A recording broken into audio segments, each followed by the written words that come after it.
संत रामपाल जी महाराज एक ऐसे महान संत जिन्होंने अपनी सतभक्ति, तत्व ज्ञान, करुणा और सेवा के बल पर समाज में नई मिसाल कायम की है।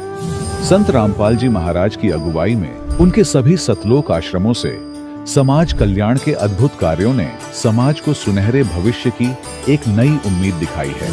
संत रामपाल जी महाराज से नाम दीक्षा लेने के बाद लाखों लोगों की लाइलाज बीमारियां जैसे कैंसर, एड्स आदि ठीक हुई। संत जी के ज्ञान से प्रेरित होकर उनके अनुयायियों ने लाखों यूनिट रक्तदान किया। संत जी ने लाखों बहन बेटियों का दहेज मुक्त विवाह करवाया।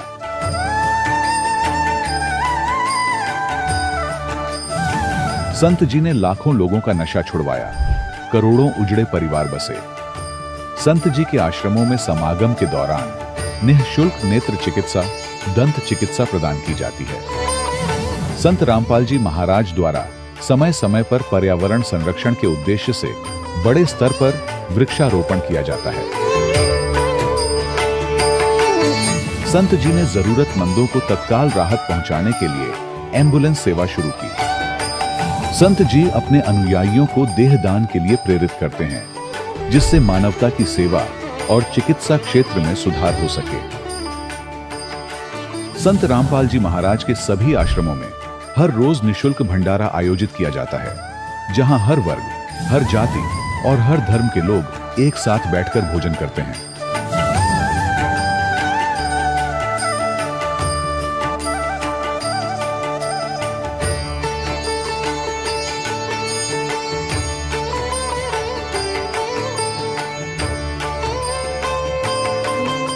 संत रामपाल जी महाराज की अन्नपूर्णा मुहिम ने गरीब और बेसहारा लोगों के जीवन में एक नई ऊर्जा और उम्मीद को जन्म दिया है।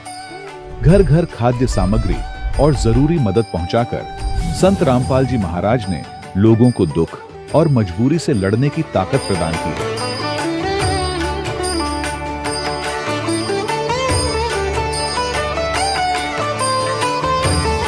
संत रामपाल जी महाराज द्वारा गरीब लोगों के लिए घर बनवाने का अद्भुत कार्य एक ऐसी मिसाल कायम कर रहा है जो सदियों सदियों संत जी की उदारता और दया भावना के तौर पर जाना जाएगा।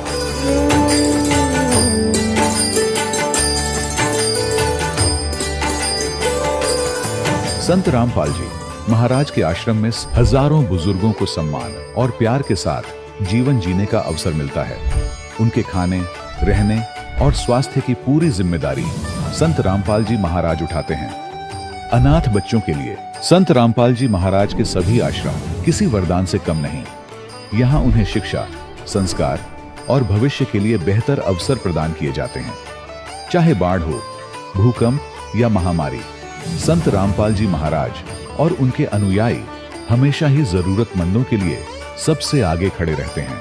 कोविड महामारी के दौरान संत रामपाल जी महाराज के आश्रमों से करोड़ों लोगों के लिए भोजन, दवाइयां और जीवन रक्षक सामग्रियां उपलब्ध कराई गई। चाहे गरीब की मदद हो या किसी शोषित और पीड़ित वर्ग के हक और सम्मान की लड़ाई, संत रामपाल जी महाराज ने हमेशा ही उनकी दबी आवाज को सरकारों तक पहुंचाया है और उन्हें उचित न्याय दिलवाने में अहम भूमिका अदा की है। समाज में आध्यात्मिक और सामाजिक मूल्यों के प्रति जागरूकता लाने में संत रामपाल जी महाराज हर कदम पर मानवता के सच्चे सेवक साबित हुए हैं। संत रामपाल जी महाराज का जीवन हमें सिखाता है कि सच्ची सेवा वही है जो निस्वार्थ भाव से की जाए। आइए हम भी इस महान सेवा के कार्य में इस महान संत से जुड़ें और संत रामपाल जी महाराज से नाम दीक्षा लेकर अपने जीवन को धन्य बनाएं।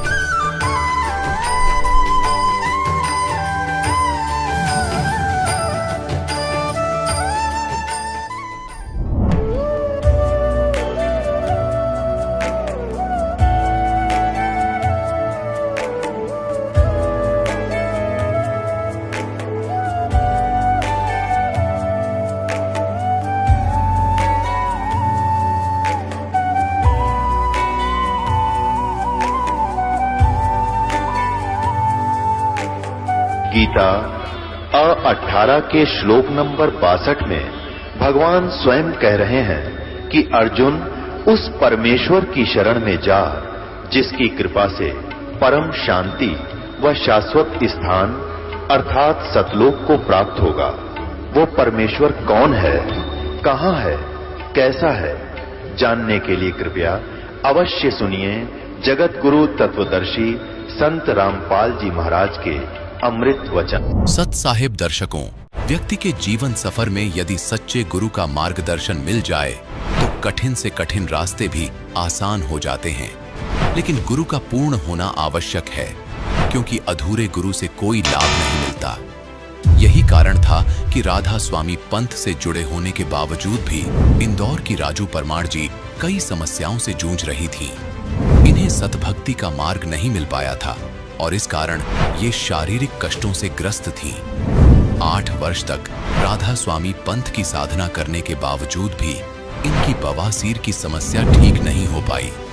लेकिन जैसे ही इन्हें पूर्ण गुरु संत रामपाल जी महाराज से दीक्षा ली तो इनके जीवन में चमत्कारिक बदलाव आने लगे। इनकी बवासीर की समस्या ठीक हो गई। डॉक्टरों ने इनके दिल के ऑपरेशन की सलाह दी थी, लेकिन संत रामपाल जी महाराज की कृपा से इनका ऑपरेशन टल गया और अब हार्ट की समस्या भी पूरी तरह ठीक है। संत रामपाल जी महाराज जी ने इनकी ऐसी कई समस्याओं का इलाज किया, इन्हें दुख से उभार कर सुखमय जीवन प्रदान किया। अब सुनिए राजू परमार जी की जुबानी, उनकी अपनी सच्ची कहानी। नमस्कार जी। नमस्कार। क्या नाम है बहन जी आपका? जी मेरा राजू परमार दासी। बहन जी आप कहाँ से हैं? मैं महू की रहने वाली हूँ, तहसील महू। बहन जी संत रामपाल जी महाराज से नाम दीक्षा आपने कब ली?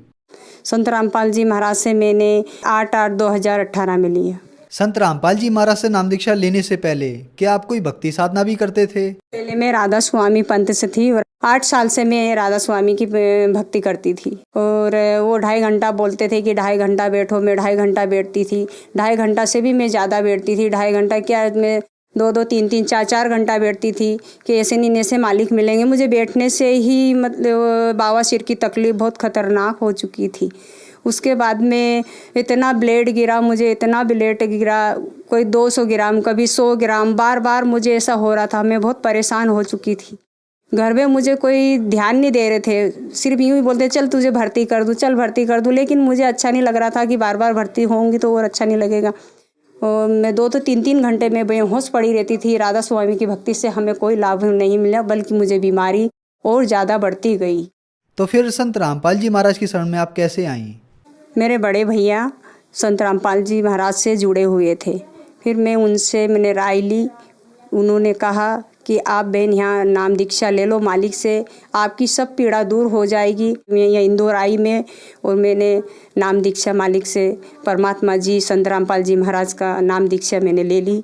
बहन जी हमने सुना है कि जो भी श्रद्धालु संत रामपाल जी महाराज से नाम दीक्षा लेते हैं उनको बहुत सारे लाभ प्राप्त होते हैं। तो क्या संत रामपाल जी महाराज से नाम दीक्षा लेने के बाद आप लोगों को भी कोई लाभ प्राप्त हुए?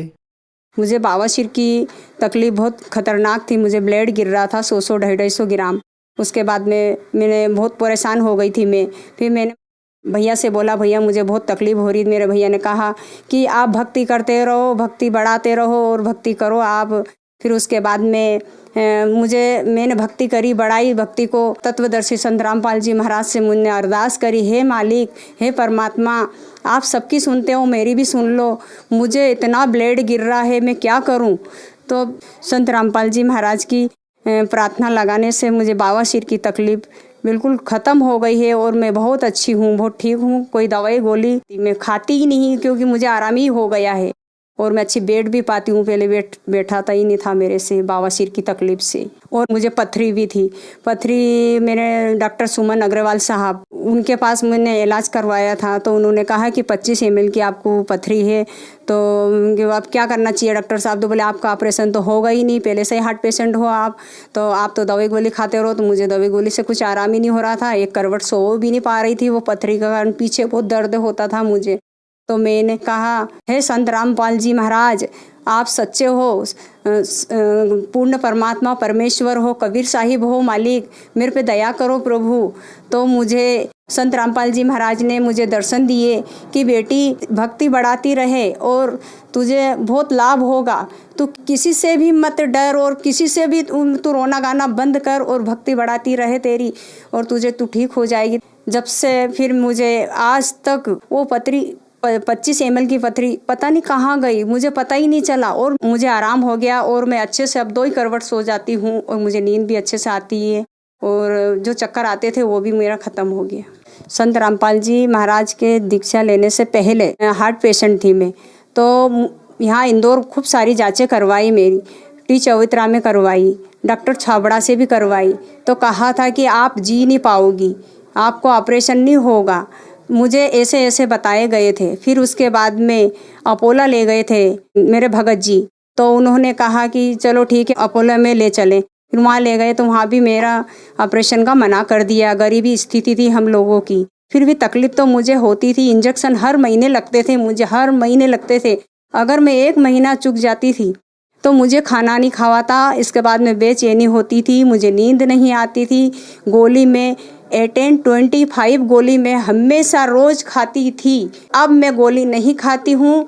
अगस्त 8 2018 से मैंने गोली बंद कर दी, मैं गोली भी नहीं खाती हूँ। अब मुझे इंजेक्शन भी नहीं लगता है और संत रामपाल जी महाराज की दया, उनकी नाम दीक्षा लेने से और उनकी शरण में आने से मेरी हार्ट की बीमारी भी ठीक हो गई। संत रामपाल जी महाराज की दया से मैं 15 साल से बहुत परेशान थी।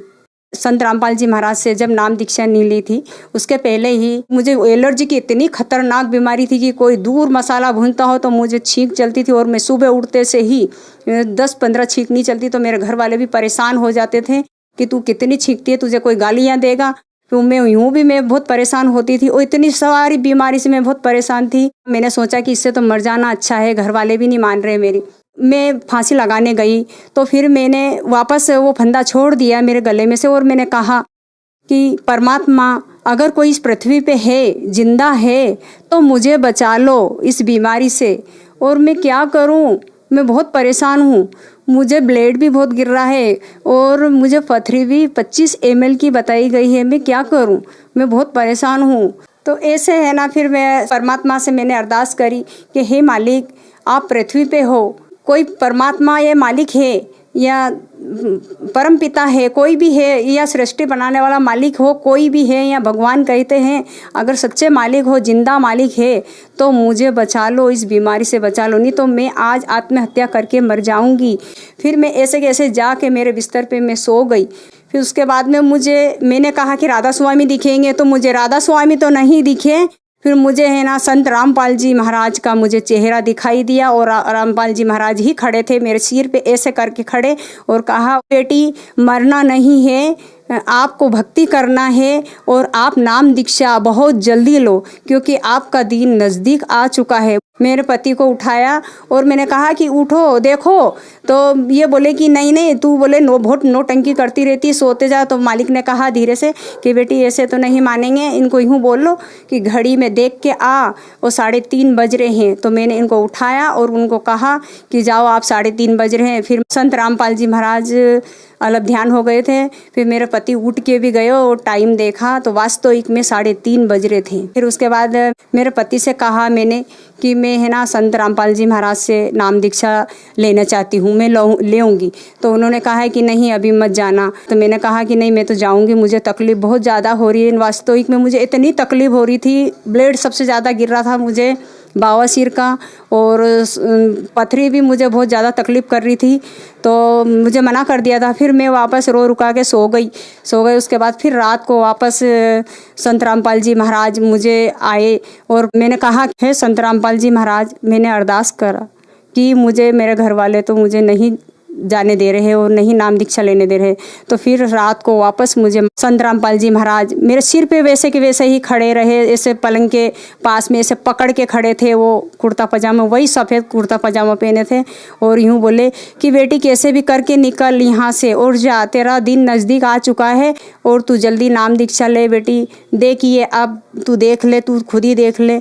और उसमें इतना जीव हिल रहा था, भयंकर हिल रहा था उसमें गंदगी, कि मैं देख के मैं घबरा गई कि बाप रे, ये तो ऐसा बोले बेटा तेरा नज़दीक दिन आ चुका है और तू जल्दी से जल्दी नाम दीक्षा ले ले, भक्ति कर बेटी, इतनी भक्ति कर कि तेरा ये कष्ट दूर हो जाए, तेरा ऊपर काल बहुत हो रहा है।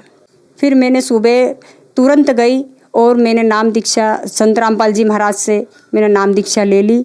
और संत रामपाल जी महाराज की दया से मेरा दुख, सभी कष्ट मेरा दूर कर दिया संत रामपाल जी महाराज ने। उस दिन संत रामपाल जी महाराज अगर नहीं आते और मुझे दर्शन नहीं देते और नहीं कहते तो मैं आत्महत्या कर लेती। आज मैं खड़ी हूँ तो संत रामपाल जी महाराज की दया से ही मैं खड़ी हूँ। आज संत रामपाल जी महाराज की दया से सारे रोग खत्म हो गए मेरे। बहन जी, संत रामपाल जी महाराज से नाम दीक्षा लेने के बाद आपको बहुत अद्भुत चमत्कार हुए, तो जो श्रद्धालु आज आपको देख रहे हैं, आप उन्हें क्या संदेश देना चाहेंगी? मैं उनसे संदेश तो क्या, मैं उनसे प्रार्थना करती हूँ कि मैं कितनी बीमारी से बहुत तंग आ चुकी थी, यहाँ तक कि मैं तो फांसी लगाने को तैयार थी मैं, लेकिन मुझे संत रामपाल जी महाराज ने, मैंने अरदास करी तो मुझे मालिक ने दर्शन भी दिया और मैं ठीक भी हुई और मेरी सारी बीमारी दूर हो गई। मैं बहुत अच्छी हूँ आज। मैं यही कहती हूँ कि जो भी हैं वो, आप जो भी दुखी हैं वो संत रामपाल जी महाराज से जल्दी नाम दीक्षा ले। बहन जी, संत रामपाल जी महाराज से नाम दीक्षा कैसे ले सकते हैं? बहुत सारी चैनल पे संत रामपाल जी महाराज का सत्संग आते हैं, तो वहाँ नीचे पट्टी भी चलती है, उसमें नंबर भी रहते हैं, तो आप कांटेक्ट करके आप संत रामपाल जी महाराज से नाम दीक्षा ले सकते हैं और आपका कल्याण हो सकता है। धन्यवाद जी। सत्सा है। दर्शकों, अभी आपने सुने संत रामपाल जी महाराज से दीक्षा प्राप्त करके सुखी हुए भक्त के अनुभव। अब देखिए जगत गुरु तत्वदर्शी संत रामपाल जी महाराज के मंगल प्रवचन। फिर परमात्मा कहते हैं, ऐसे सतगुरु के फिर गुणगान क्या करूं? आप तो बालक हो, कोई दूसरी कक्षा का, कोई पहली कक्षा का, कोई वैसे सत्संग सुन करने के लिए आया है। लेकिन जब आप इस अध्यात्म ज्ञान से परिचित हो जाओगे, आपकी आंखों से आंसू पड़ा करेंगे। कोठी और कार होगी, मोटरसाइकिल होगी, कोई व्यवसाय बन गया छोटा सा, या कितना कोई अधिकारी लग गया, तो परमात्मा याद दिलाना चाहते हैं कि ये सुख तो थोड़े से दिन का है, 10-20 वर्ष का। रिटायर होने के बाद फिर उसकी आंख भी खुल जाती है, या क्या बनेगी तेरे साथ में है। कोई ड्राइवर भी ना मिलता है IAS IPS को, जो अंडे सैर सपट्टे करते पार्का में, ना घर के सुने, बहु गाड़ दे जाते ही सारी तनख्वाह बच्चे ले लें। क्योंकि जो बैटरी जब तक चार्ज रही, पिछले पुण्य थे, तब तक तो वो खूब प्रभु पाक रहा था। और जब वो डिस्चार्ज हो गया, अगर चार्जर है नहीं, भक्ति ठीक करी नहीं, तो कहते हैं संशय शोक सराय में सूतक दिन राती, और जीवत जग में जूते पड़े फिर जम तोड़े छाती। इनके लिए यही बुरा हाल हो लेगा बुढ़ापे में। यहाँ जीवत जग में जूते पड़े और फिर जम तोड़े छाती। यम के दूत फिर आगे इनकी छाती तोड़ेंगे, इनको कुटेंगे गिर के, और फिर 84 लाख योनियों में ठोके जाएंगे। तो यहां परमात्मा कहते हैं, 7 समंदर की मसीह करूं, लेखनी करूं बन राय, धरती का कागज करूं, गुरु गुण लिखो न जाए। ऐसे सतगुरु का, संत का गुण लिख कर देखो, पूरी पृथ्वी का कागज बना लूं, 7 समुद्रों का इंक बना लूं शाही, और सभी वृक्षों की कलम बना लो, काट काट कर छोल छोल कर कितनी बन जाएंगी हिसाब लगा लो। और ये सारी खत्म हो जा, धरती जितना कागज भी समाप्त हो जाए, 7 समुद्रों की इंक भी, शाही भी खत्म हो जा, और सब कलम भी घिस जाए, तो भी नहीं लिखा जा सकता। तो पुण्यात्माओं, परमात्मा कहते हैं, भाई गुरु मानुष कर जानते, ते नर कहिए अंध, ओए दुखी संसार में आग काल के फंद। फिर क्या बताते हैं परमात्मा, सतगुरु के सिजदा करूं, कर्म छुटाए कोटि, और जो सतगुरु की निंदा करे, फिर जम तोड़ेंगे ओठ। कि ऐसे महापुरुष ने जिसने हमारे को कितने पापों से बचा दिया, बीड़ी शराब मांस तमाकू के अवगुण बताकर उनसे छुटकारा दिलवाया और ऐसे अनमोल भगवान की पहचान कराई और ऐसा अनमोल मंत्र दे दिया जो आज तक ऋषि महर्षि और ब्रह्मा विष्णु महेश के कान भी नहीं पड़ा। तो फिर कहते हैं सतगुरु के सिजदा करूं जिसने कर्म छुटाए कोट करोड़ों कर्मों से बचा दिया। और जो ऐसे सतगुरु की निंदा करे उसको घोर पाप लगता है, अर्थात वो फिर इतनी सजा का पात्र बनता है, जम यम के दूत उसके होठ तोड़ेंगे। होठ फोड़ेंगे मतलब कि ऐसा बुरी तरह पीटेंगे कितने लागो, ये नहीं देखेंगे इसके ये यहां नहीं मारेंगे होठों पर, तो कहते हैं उसके फिर जम तोड़ेंगे होठ। कहने का भाव यह है कि उसको बहुत भयंकर सजा मिलेगी। तो पुण्यात्माओं,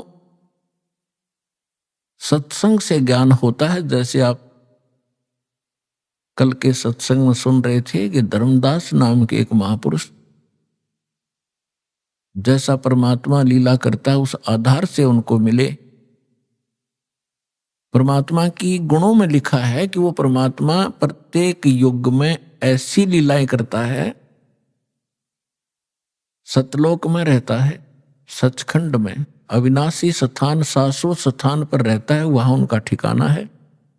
परमात्मा मनुष्य दृश्य है। आज तक ये हमारे ऋषि महर्षि हमें ये निर्णय करके नहीं दे सके कौन तो भगवान है और कैसा उसका आकार है और कहाँ रहता है, उसके पाने का मंत्र कौन सा है और जो ज्ञान आप दे रहे उसका प्रमाण कहाँ है। लोक वेद सुनाया करते, अपनी अपनी दंत कथा सुनाया करते, अपनी अपनी कह गए इस दुनिया के माँ और बिन साहेब की बंदगी कहीं ठोर ठिकाना ना। तो पुण्यात्माओं, अभी तक हमारे को ये पता ही नहीं था कि भगवान वास्तव में है कौन। हम विष्णु जी की पूजा करते थे और फिर कहते थे ध्यान लगाते हैं, क्या देखा कि प्रकाश देखा। भगवान कैसा? भगवान निराकार है। फिर श्री विष्णु जी क्या है? हमारी बुद्धि बालकों जैसी थी, स्थिर नहीं थी, हमें पता ही नहीं था क्योंकि हमें गुरु ऐसे मिले थे। तो परमात्मा कहते हैं मां मुंडू उस संत की जिस तन संशय ना जावे। कहते इसे संत ने छोड़ दे तुरंत, जो शंका निवारण नहीं कर सकता सारी।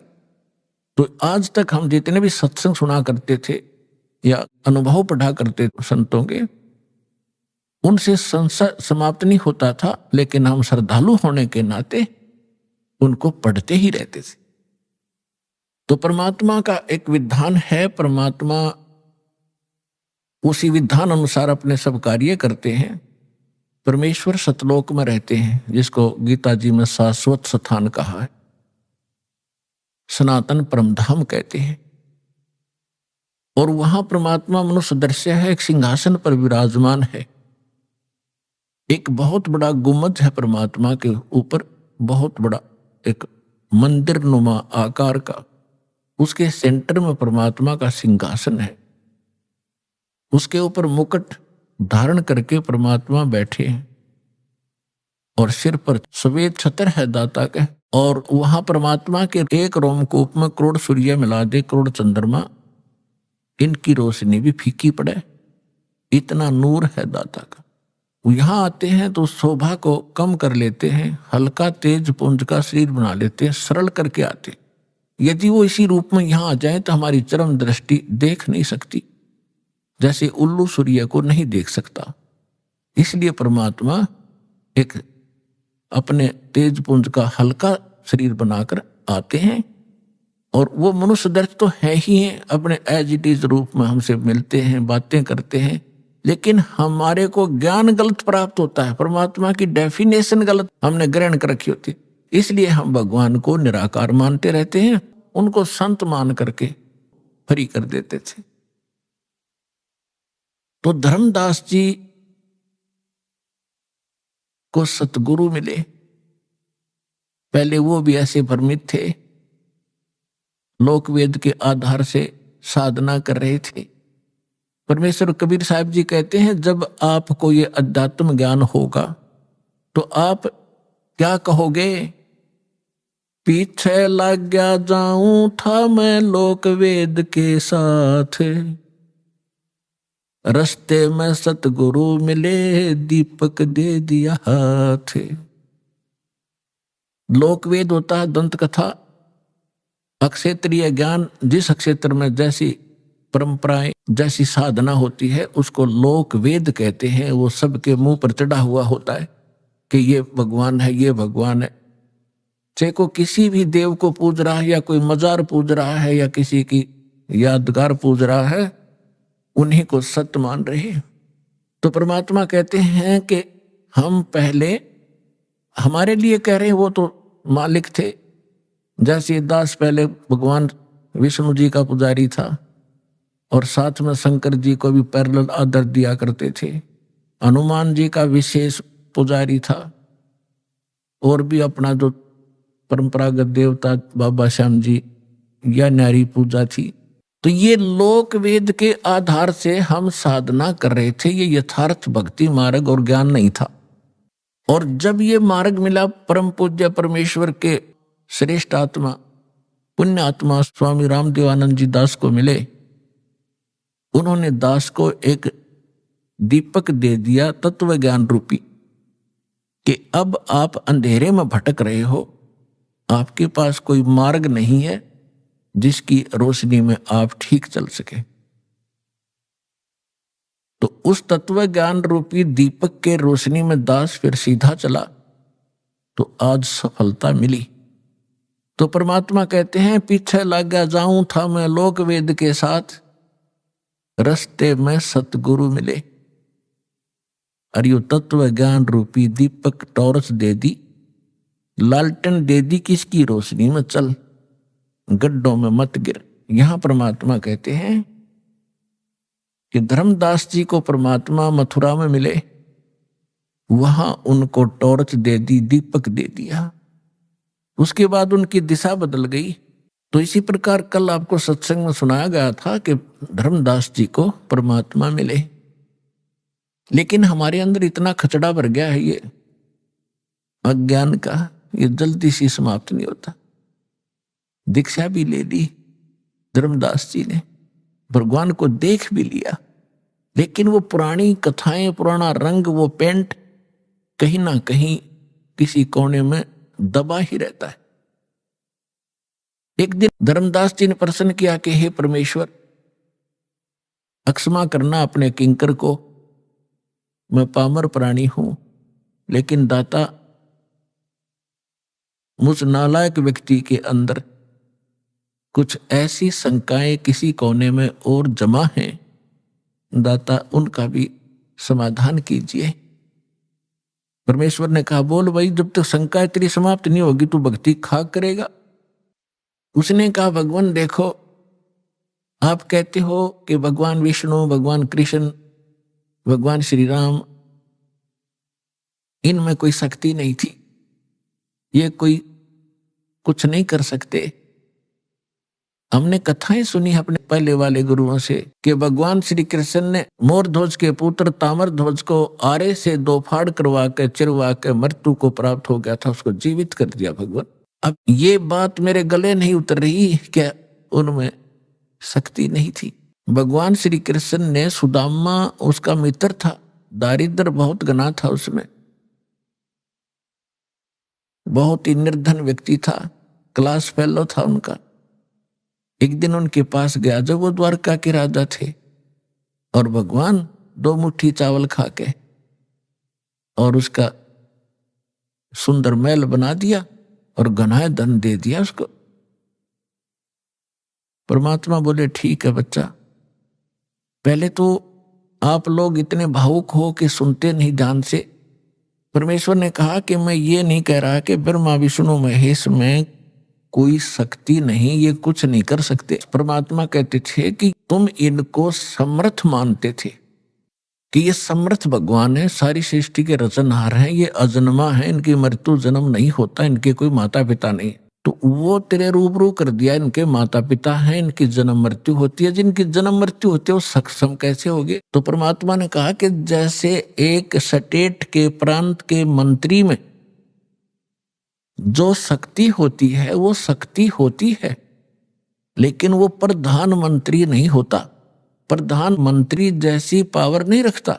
अब परमात्मा ने बताया कि आप कह रहे हो श्री कृष्ण भगवान ने मोर ध्वज के पुत्र ताम्र ध्वज को तो वहां जाके और शर्त रखती कि हम, मेरा शेर जो है सिंह, ये मांस खाएगा और आपके परिवार के एक सदस्य का खाएगा। जित कथा आपने सुन रखी बहुत बार, ये नहीं सुनाऊंगा आज। ऐसा ही किया गया, ताम्र ध्वज को चीरा गया, वो मर गया और श्री कृष्ण ने जीवित भी कर दिया। उनकी परीक्षा ली, वो सफल हुए। ठीक है, अभी यहां तो श्री कृष्ण ने ताम्र ध्वज तो जीवित कर दिया। जब महाभारत के युद्ध में उसकी बहन सुभद्रा का पुत्र अभिमन्यु युद्ध में मारा गया चक्रव्यूह में, सुभद्रा रोए, पांचों पांडव रोए, उनका कुल नाश होए, और श्री कृष्ण रोए बैठ के, तब वो क्यों नहीं जीवित कर सके अभिमन्यु को? अब हमारी इतनी बुद्धि थी, धर्मदास चुप हो गया। कहा भगवान या तो बात कभी ध्यान में आई ही नहीं हमारे। इसलिए परमात्मा कहते हैं गुरु बिन काहु न पाया ज्ञाना, जो थोथा भूषड़ मूड किसाना। तुम थोथा भूषड़ रहे थे अभी तक, और सारे तुम्हारे गुरु सिर पैर तानी कथा सुना दे राम बिलनी की, बस खाई रोटी जाओ जय बोलो। ये कोई कहानी थी? ये कोई ज्ञान था तुम्हारा? तो परमात्मा से धर्मदास जी ने पूछा कि भगवान फिर कारण क्या था? कारण ये था कि ताम्र ध्वज की आयु शेष थी, और इतनी शक्ति ये रखते हैं, ये तो ऋषि महर्षि रखते हैं। ऐसी तो गोरखनाथ जी ने अपने गुरु मच्छंद्रनाथ का हुका हुआ शरीर अस्थियां उठा के और उसको जीवित करके मच्छंद्रनाथ बना दिया। श्री कृष्ण जी ने केकला तोड़ दिया, क्योंकि जब तक शेष आयु है, ये आयु नहीं बढ़ा सकते तुम्हारे भगवान। ताम्र ध्वज की आयु शेष थी, इसने जीवित कर दिया। और अभिमन्यु की आयु नहीं थी, इतना ही संस्कार था, उसको जीवित नहीं कर सके। समर्थ का शरणाग हो रंग होरी हो, भाई कदे न हो काज राम रंग होरी हो। होरी मान खुशी के समर्थ की शरण ग्रहण करो। अगर आपकी आयु भी ना होगी तो भी वो परमात्मा आपकी आयु बढ़ा सकता है, समर्थ। इसका वेद प्रमाण देते हैं। ऋग्वेद मंडल नंबर 10 सूक्त 161 मंत्र 2 में स्पष्ट किया हुआ है कि परमात्मा रोगी को भी स्वस्थ कर सकता है, उसकी आयु भी शेष ना रही हो और धर्मराज के पास भी चला गया हो, वहां से भी छुटवा के ला सकता है।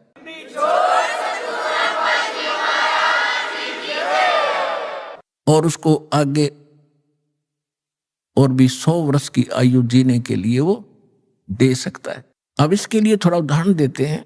एक समय सिकंदर लोधी दिल्ली के बादशाह को एक भयंकर रोग हो गया, क्योंकि सिकंदर लोधी जो था एक क्रूर राजा था, मुसलमान धर्म में जन्मा था, जिस कारण से अपने काजी और मुल्लाओं के द्वारा बताए गए आधार से वो बाई फोर्स मुसलमान बनाता था हिंदुओं को, और राजा होकर और भी बहुत भेदभाव रखता था हिंदू और मुसलमानों में।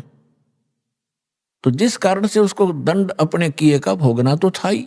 उसको एक ऐसा रोग हो गया, ऐसा जलन का रोग बन गया कि उसने सारा इलाज करा लिया, अपने मौलवियों से, काजियों से, मुल्लाओं से, सब दरगाहों पर मन्नत मान ली, सारी क्रियाएं कर ली, बलि चढ़ा ली।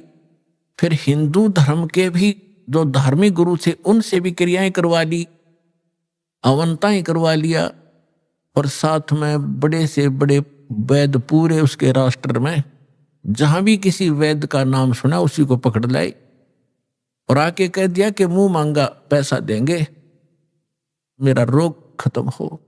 तो वो वैद्य कहते हैं जी हम ऐसी औषधि इस रोग की दे रहे हैं कि अग्नि को भी बुझा देंगे, आपको तो जलन है सिंपल, लेकिन आपका ये दवाई काम नहीं कर रही, हम भी हैरान हैं। तो पुण्यात्माओं, औषधि का काम अपने सत्र का होता है, और संस्कार जब जीव के बिगड़ जाते हैं औषधि रिएक्शन करना लग जाती है। और जब आपको सही शरण मिलती है परम संत की, परमात्मा पूर्ण की, और अब भक्ति दी जाती है, तो भक्ति आप करने से फिर वही मेडिसिन काम करने लग जाती है, और बगैर मेडिसिन के भी परमात्मा ठीक कर सकता है। वो आपकी श्रद्धा पर निर्भर करता है।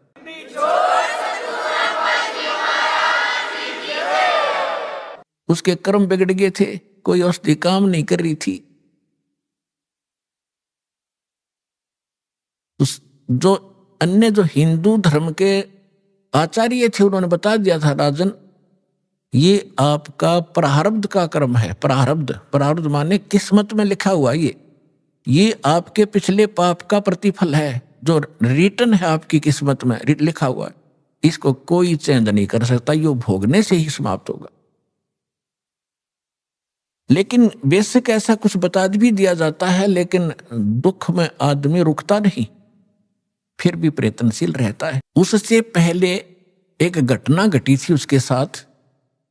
परमेश्वर कबीर जी जब आए हुए थे बनारस में, एक दानक के रूप में, जुलाहे के रूप में लीला कर रहे थे, तो उस समय वो यही ज्ञान दिया करते। तो दास उस परमेश्वर का बोला हुआ आज आपको सुना रहा है। हिंदू और मुसलमानों को जो दास आज बता रहा है, परमात्मा 600 वर्ष पहले सुनाया करते थे।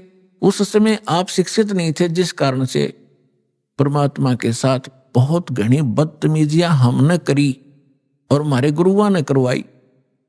वो ये कहा करते ये धानक है, दुल्हा है, ये सदग्रंथों को जानता नहीं, क्योंकि ये संस्कृत पढ़ा नहीं, और संस्कृत पढ़े बिना सदग्रंथ समझ नहीं आते, सारी झूठ बोलता है। तो हमारे यह बात पक्की जचेगी कि कबीर जी अशिक्षित हैं, ये सदग्रंथ नहीं जानते, झूठे बोलते होंगे। तो आज परमात्मा ने सबसे पहले आप पर रहम कराया। 1947 में भारत आजाद हुआ, 1951 में दास को यहां भेजा। उसके बाद फ्लड आ गई शिक्षा की हिंदुस्तान में।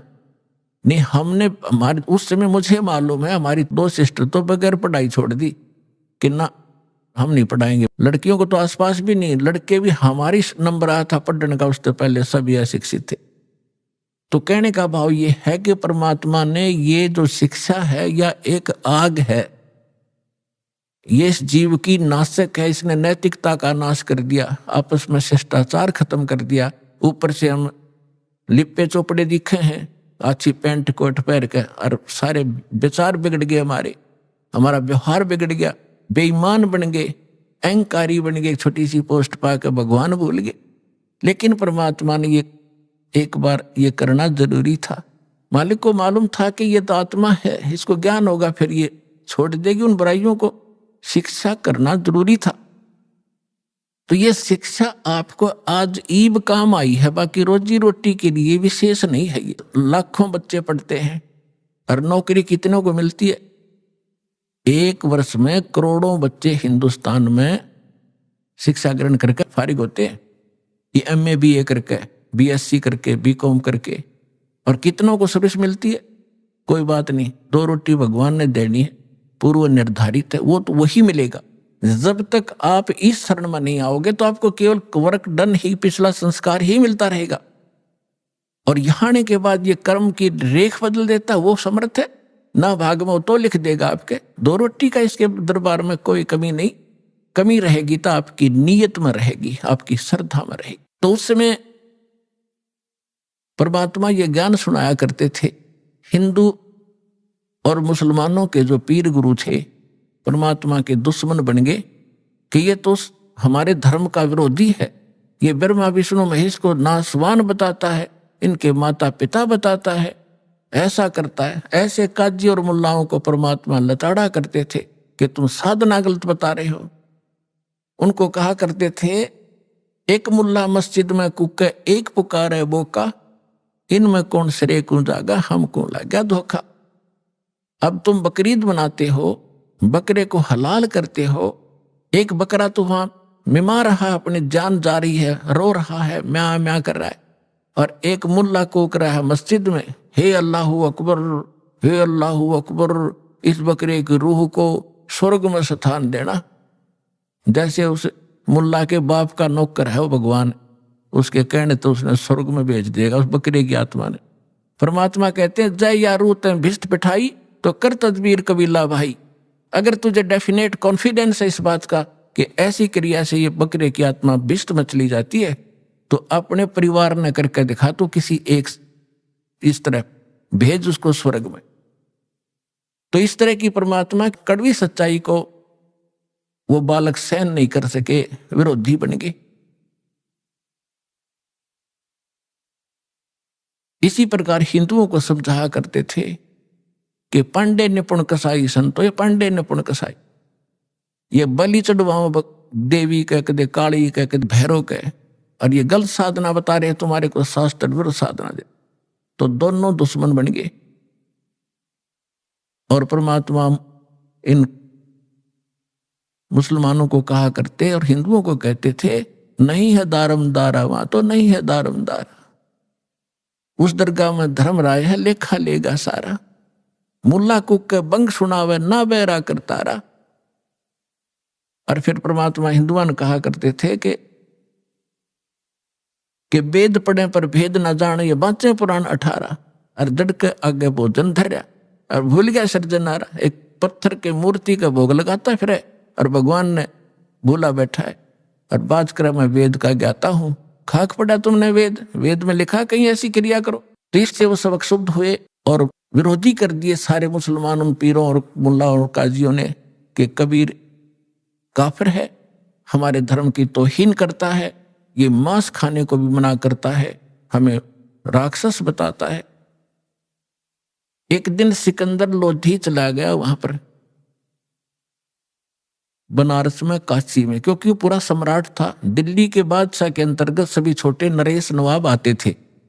तो वीर देव सिंह बघेल काशी का नरेश था, वो राजा सम्राट यानी दिल्ली के बादशाह के अंतर्गत था। जैसे आजकल अन्य स्टेट हैं, लेकिन सेंटर में हमारे प्रधानमंत्री के अंतर्गत आते हैं, ऐसा वो प्रधानमंत्री समझ लो उसमें। तो वहां जाते रहते थे, अपने अन्य नवाबों के पास कुछ टैक्स वैक्स लेते थे वहां से, और उन वहां की पब्लिक की कुछ ग्रीवेंसेज भी सुना करते थे। मुल्लाओं को, काजियों को पता चला कि हमारा बादशाह आया है मुसलमान, क्योंकि वो हिंदू था इसलिए वो उसको कंप्लेंट नहीं कर पा रहे थे कि ये नहीं सुनेगा हमारी, बादशाह आ गया। सारे मुल्ला काजी इकट्ठे होकर हजारों की संख्या में जाकर लागे नारे लान। सिकंदर लोधी ने पूछा, भाई बताओ क्या बात है?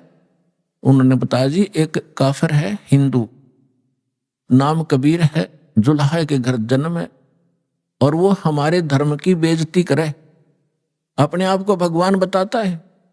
वो कहता है हम या लखला है कुतुब गोस और पीर, गरीबदास खालिक दनी, हमारा नाम कबीर, मैं वो अल्लाह अकबर हूं। भगवान ऐसा कहता, हमारा तो जीना हराम कर दिया है, हमारी तकती नाक काट दी उसने। अब सिकंदर लोधी ने कहा कि लाओ पकड़ के, तो 10 सिपाही लाए पकड़कर परमात्मा को। और सिकंदर लोधी राजा था। राजा लोग पिछले पुण्यकर्मों से ही बनते हैं, इनके अंदर जगह होती है, भगवान से थोड़ा सा डर भी होता है। तो उसने सोचा साधु संत फकीरों को बेमतलब दुखी नहीं करना चाहिए, लेकिन जनता के सामने राजा विवश होता है, अगर इसको कोई दंड नहीं दूंगा तो ये लोग मेरा विरोध करेंगे। इसलिए उसने कहा कि आप अपने आप को खुदा कहते हो, हमारे हजरत मोहम्मद जी ने एक गाय को मारकर वचन से और जीवित कर दिया था। यदि तू अल्लाह है और यह अल्लाह का रसूल है, पैगंबर है, तो इस गाय को हम कत्ल करेंगे, इसको जीवित करना। तो वहां पूरी सभा के अंदर एक गाय कत्ल कर दी। गर्भवती गाय थी, 4 टुकड़े हो गए मां बेटों के। और सिकंदर लोधी ने कहा कि अब करके दिखा जीवित इसको, नहीं तो तेरी गर्दन काट दूंगा। परमात्मा बोले कि किसी भगवान की या किसी परमात्मा के रसूल की ये पहचान नहीं है कि वो मुर्दे ही जीवित कर दे, तभी उसको पहचाना जाता है। उसकी और भी अन्य बहुत पहचान होती है। तो सिकंदर लोदी कहता है, मैंने जो कहा वो कर, अन्यथा अगर तलवार निकाल ली।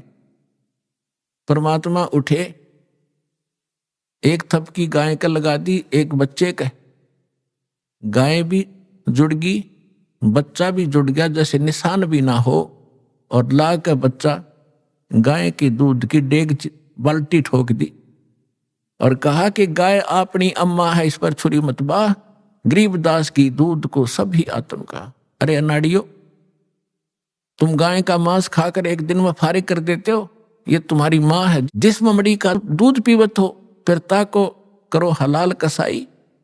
जिसका तुम दूध पीते हो उसको माँ कहते हो। और गाय का, पहले गाय ही ज्यादा होती थी, भैंस इतनी प्रचलन में नहीं थी, नहीं तो भैंस भी माँ है, दूध तो उसका पीवे हम।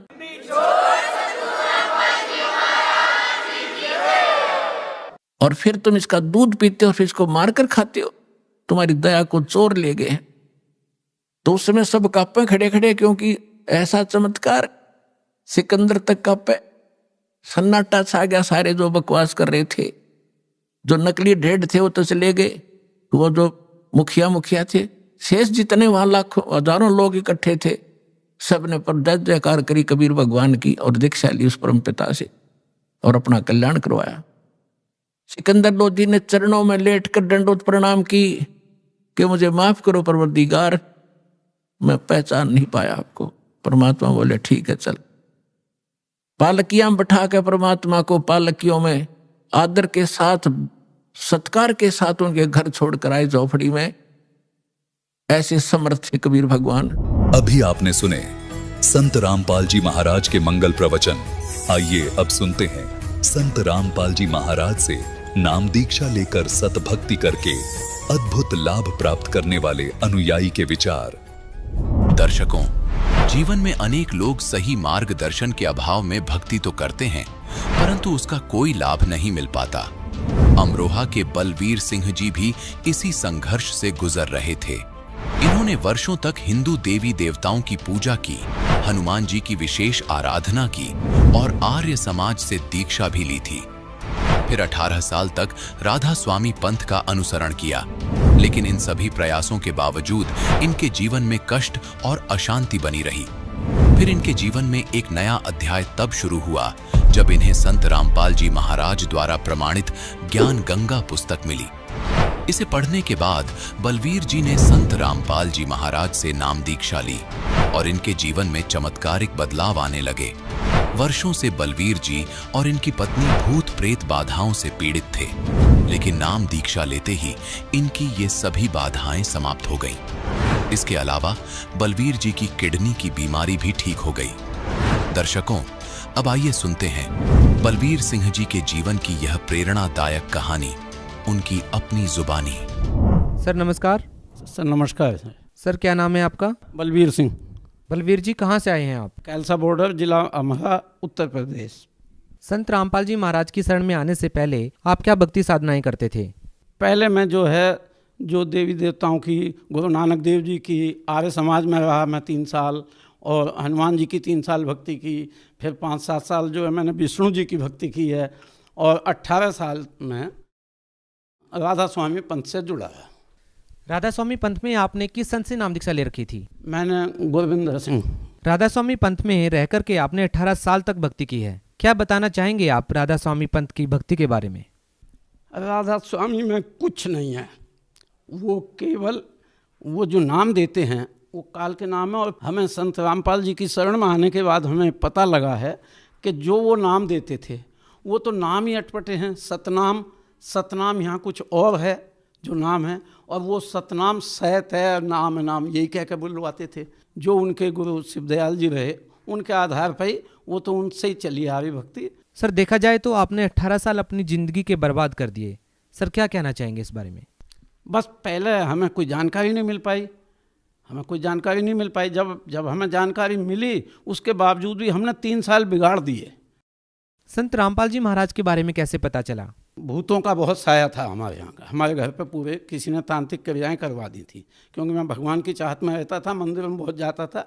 किसी ने कहा कि जाटों का मंदिर में जाने का कोई औचित्य नहीं, उसने तांत्रिक क्रिया करा दी। उसी चक्कर में मैं 65 जगह तांत्रिकों पर गया, लेकिन सफल नहीं हुआ। मेरे साथ वर्तमान में हमारे एक रोहतास साथी हैं हमारे, वो इस समय इनसे जुड़ चुके थे संत रामपाल जी महाराज से। उन्होंने मेरे से कहा, लेकिन मैंने उस वक्त संत रामपाल जी महाराज को बहुत कुछ अपशब्द कहे कि ऐसे संत तो बहुत हैं, कहीं कुछ नहीं हो रहा, मैं इतनी जगह गया हूँ। लेकिन जब 3 साल तक मैंने कुछ नहीं ध्यान दिया, 3 साल बाद मैंने देखा कि वो एक पुस्तक रखी थी मेरा ज्ञान गंगा। मुझे नहीं पता कौन दे गया था, मेरे पीछे कोई दे गया था दुकान पर। मैंने ज्ञान गंगा को पढ़ा, उसमें जो लोगों के अपने अनुभव थे। पहले मैंने ढाका, राम कुमार ढाका जी हैं, उनका टेलीफोन नंबर मिलाया, उनसे पूछा कि आपके यहाँ ये स्थिति थी। एक CMO रहे हैं, वो उनको पूछा मैंने, तो जब उन्होंने बताया कि हाँ सही जगह है, आप आओ, तब मैं संत रामपाल जी की शरण में आया। आपने संत रामपाल जी महाराज से नाम दीक्षा कब ली? मैंने 25 अगस्त सन 2013 को ली। सर, संत रामपाल जी महाराज जी दावा करते हैं कि यदि आप मर्यादा में रह करके शास्त्र अनुसार भक्ति करते हैं तो बड़ी से बड़ी बीमारी आपकी ठीक हो जाएगी। 18 साल तक आपने राधा स्वामी पंथ में भक्ति की है। आपको पहले भूत प्रेत की समस्या थी, तो संत रामपाल जी महाराज जी से नाम दीक्षा लेने के बाद आपको क्या क्या लाभ मिले हैं? हाँ जी, पहले ही जुड़ने के बाद ठीक 2 महीने के अंदर हमारे घर जो भूत प्रेत की समस्या थी, मुझ पर मेरी पत्नी पर, वो दोनों पूर्ण रूप से हट गई, बिल्कुल। तो हम दोनों स्वस्थ हो गए। और लेकिन घर में हमारा बेटा भी है, बेटी थी, बेटी की शादी हो चुकी थी, तो बेटे ने नाम नहीं लिया, लिहाजा उस पर चीज़ें रहने लगी। लेकिन हमारे पास कभी कोई चीज़ नहीं आई, और मैं और मेरी पत्नी दोनों पूर्ण रूप से स्वस्थ रहने लगे। तो हमें पूर्ण विश्वास भी हो गया कि संत रामपाल जी महाराज जी के अगर ज्ञान को हम और आगे बढ़ाएंगे और आगे पढ़ेंगे तो हो सकता है धीरे धीरे हमारा बेटा भी इस मत में आ जाए। लेकिन दुर्भाग्य है कि हमारा बेटा इस बात को मानने को तैयार नहीं होता, और उसी के चक्कर में जो हमारे भूत प्रेत की बाधा समाप्त हुई, हमने उसकी बाधा दूर कराने के चक्कर में वो एक तांत्रिक को ले आया। उस तांत्रिक के चक्कर में हम भी बैठ के हमने अपना नामखंड करवा लिया। नामखंड होते ही हमें हार्ट की समस्या, किडनी की समस्या, और स्थिति ये आ गई किडनी में कि राम मनोहर लोहिया अस्पताल दिल्ली में मना कर दिया, किडनी हॉस्पिटल मेरठ में मना कर दिया। एक बलप्रदा आश्रम के नाम से एक संस्था है आयुर्वेद की, वहाँ गए, उन्होंने भी कहा कि 20 दिन हम देखेंगे तब बताएंगे। 20 दिन देखने के बाद उन्होंने कहा कि कुछ हो सकता है। तो लेकिन उसी दौरान जब लोग मुझसे मिलना आते थे, देखना आते थे कि ये तो ख़त्म होने वाला है। मैं चूँकि राजनीति में बहुत ज़्यादा पाप किए हैं, मैं राजनीति में ज़्यादा गहरे तक गया हुआ था, तो मेरे राजनीतिक जो भाई बंधु मंत्री MLA जो थे वो सब आते थे और सब ये कहते थे कि भाई ये तो जाने वाले हैं। तब मैंने जो है एक दिन फिर अपने संत रामपाल जी महाराज जी की, जहाँ मैं पूजा करता हूँ, तो मैंने वहाँ जाकर अपने गुरु जी से प्रार्थना की और कहा कि परमात्मा आप ही परमात्मा हो, आप ही पूर्ण भगवान हो, आप ही पूर्ण संत हो, आप जो है मेरी रक्षा करो, मैं कहीं से बचने की स्थिति में नहीं, और मैं आइंदा भविष्य में कभी आपका मर्यादा खंड नहीं करूँगा। और मुझे फिर संत रामपाल जी महाराज जी का वो सत्संग भी याद आ गया जिसमें वो कह रहे थे, एक बार मैं सुनना था कि भाई कोई किसी का ना पिता ना पूतम। तो मुझे लगा कि तो अब हमें तो अकेले ही आए हैं, अकेले ही जाएंगे, इसलिए हमने वो सारा छोड़कर और संत रामपाल जी महाराज जी से माफ़ी मांगी। तभी से आज तक मैं पूर्ण रूप से स्वस्थ हूँ, मुझे कोई दिक्कत नहीं, मैं हर तरह से जो है अपना भक्ति पर लगा हुआ हूँ। सर, आपने मर्यादा का जिक्र किया, तो सर हम आपसे ये जानना चाहेंगे कि भक्ति मार्ग में मर्यादा का होना क्यों जरूरी है? जब भक्ति शुरू ही कर दी तो फिर हर समस्या का समाधान हो जाना चाहिए। संत रामपाल जी महाराज जी द्वारा जो मर्यादाएं स्थापित की गई हैं, उन मर्यादाओं का साक्षात रूप से मैं आपके सामने उदाहरण हूँ। मैंने जरा सी मर्यादा तोड़ी तो मर्यादा टूटने से मुझे कितनी विपत्तियाँ आई। इसलिए मर्यादा तो बहुत महत्वपूर्ण चीज़ है। मर्यादा तो आप पुरुषोत्तम राम जी की पत्नी सीता जी ने, जब वो वनवास काट रहे थे, तो उस समय रावण ने उनका अपहरण करने के उद्देश्य से एक हिरण का रूप बनाकर भाग लिया, जिसको सीता जी ने कहा था कि आप इसे मुझे जिंदा लेकर आइए। जब रामचंद्र जी उसके पीछे भाग लिए, तभी उसने रावण ने नई चाल चल के और वो जो है उसे हाय हाय की आवाज़ सुनाई दी। तब सीता जी ने लक्ष्मण से कहा कि आप जाइए, आपके भाई पर विपत्ति है। परंतु उन्होंने लक्ष्मण जी को जब ज़्यादा ताने दिए, वो गए तो एक लक्ष्मण रेखा खींच कर गए थे और वो कह के गए थे कि भाभी कोई भी माता कहते थे वो कि माता जी आप इस लक्ष्मण रेखा से बाहर कदम ना रखें, कितनी भी विपत्ति कोई भी चीज़ आपके संकट निकट नहीं आ सकती। तो लेकिन सीता जी ने उस मर्यादा का उल्लंघन किया, तो वो कितना बड़ा उल्लंघन महंगा पड़ा कि कितना बड़ा युद्ध हुआ, करोड़ों जीवों की हत्या हो गई और तब जाके जो है सीता जी को वापस लाया गया। इसलिए मर्यादा तो बहुत ज़रूरी है कि मर्यादा के बगैर तो कोई भी भक्ति हो ही नहीं सकती। जिस तरह से मेरे साथ जो बीती, मैंने मर्यादा का उल्लंघन पुत्र मोह में किया कि घर की सारी व्यवस्था ठीक हो जाएगी, उसका मुझे ये खामियाजा भुगतना पड़ा कि मेरी दोनों किडनी खराब हुई, मेरा हार्ट खराब हुआ, मुझे प्रोस्टेट की समस्याएं हुई। और यदि हम मर्यादा ना तोड़ते तो आज ये बीमारी हमारे साथ नहीं आ सकती थी, क्योंकि मर्यादा में रहते हुए कठिन से कठिन भी, चाहे कैंसर हो या कुछ भी हो, वो चीज़ भी रह नहीं सकती अगर मर्यादा में व्यक्ति रहेगा तब। सर देखिए, जो भी व्यक्ति संत रामपाल जी महाराज जी से जुड़ता है तो उसका जीवन बदल जाता है, बहुत सारी खुशहाली उसके जीवन में आ जाती है। आपने संत रामपाल जी महाराज जी से जब नाम दीक्षा ली तो आपकी भूत प्रेत की जो बाधा थी वो ठीक हो गई, आपकी जो किडनी की समस्या थी वो ठीक हो गई। इसके अलावा संत रामपाल जी महाराज से जुड़ने के बाद आपको क्या लाभ मिले? हाँ जी, सबसे पहला लाभ तो ये है कि मुझे भगवान की चाह थी और वो भगवान साक्षात मुझे मिले। दूसरी, मेरी आर्थिक स्थिति उस वक्त तक ये थी कि यदि मैं अपना अमरा को भी जाता था, मेरी जेब में 10 रुपये भी नहीं होते थे और मैं पैदल ही वहाँ से वापस आता था, सवारी पे भी नहीं बैठता था। लेकिन आज मेरी खेती है, खेती से भी मुझे जहाँ 50,000 की आमदनी पूरे साल में होती थी, वहाँ 2013 में नाम लेते ही परमात्मा ने 2 लाख और 2.5 लाख रुपये देने चालू कर दिए। ज़मीन उतनी है, फसल में वही उगाता हूँ, लेकिन मुझे नहीं पता कहाँ से। और जो भी चीज़ मैं चाहता हूँ, जिस क्षण चाहता हूँ, परमात्मा मेरी ये मदद करना गुरु महाराज, तो मेरी वो मदद होती है 100%। सर, संत रामपाल जी महाराज जी से नाम दीक्षा लेने के बाद आपका पूरा जीवन ही बदल गया है, आपको बहुत सारे लाभ मिले हैं, भूत प्रेत जैसी जो समस्याएं थी वो आपकी ठीक हो गई हैं।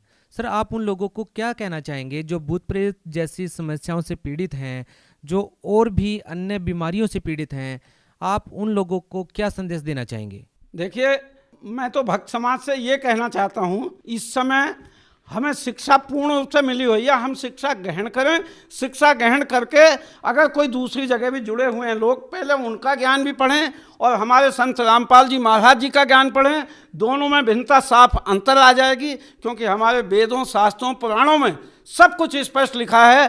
केवल हमारे धर्म गुरुओं ने कभी हमें जो है वहाँ तक पहुँचने नहीं दिया। तो हम पढ़े लिखे समाज हैं, हम ये चाहते हैं कि आप पढ़कर इधर आइए, संत रामपाल जी महाराज जी से जुड़िए। और जो भी भूत प्रेत की बाधा तो ये ऐसी है कि नाम लेते ही आपकी तुरंत भाग जाएगी। सर, संत रामपाल जी महाराज जी से नाम दीक्षा कैसे ले सकते हैं? देखिए, संत रामपाल जी महाराज जी से नाम लेने के लिए संत रामपाल जी महाराज जी के नाम से एक ऐप चल रहा है। सोशल मीडिया में बहुत चीज़ें हैं, यूट्यूब पर आप देख सकते हैं, उनके सत्संग आते हैं। आप उन सत्संगों में जो आते हैं उनको देखिए, सुनिए, उनके नीचे नंबर लिखे हुए आते हैं, उन नंबर पर फ़ोन करिए। आपके निकटतम स्थान का जहां नामदान आपको मिल सकता है, वहां से आपको सूचना मिल जाएगी। आप वो सूचना के आधार पर निकटवर्ती नामदान स्थान से नाम ले सकते हैं और अपना कल्याण करा सकते हैं। जी, बहुत बहुत धन्यवाद। धन्यवाद सर।